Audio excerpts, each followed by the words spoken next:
Cuba's national electrical grid has shut down after one of the island's major power plants failed, Cuba's energy ministry said, plunging the entire country into a blackout.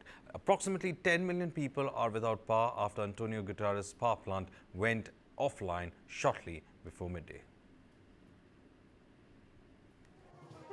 Millions of people in Cuba were without power on Friday after the island's largest and most efficient power plant failed, the energy minister said. Earlier in the day, the government had shut down schools and non-essential industry and sent most state workers home in a bid to keep the lights on. President Miguel Diaz-Canel said on X that, quote, there will be no rest until power is restored. Grid officials said they did not know how long it would take. The outage comes as residents are already struggling with shortages of food, fuel, water, and medicine. This resident says the situation looks bleak. Muy fuerte, muy fuerte. It's too hard. Too hard.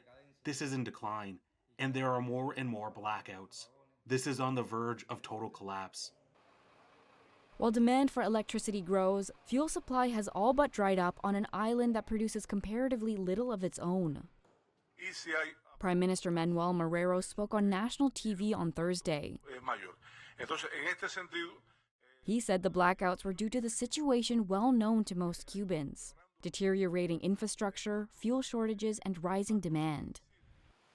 Dangerous weather conditions that began with Hurricane Milton last week crippled the country's ability to deliver fuel to power plants from boats offshore, officials said.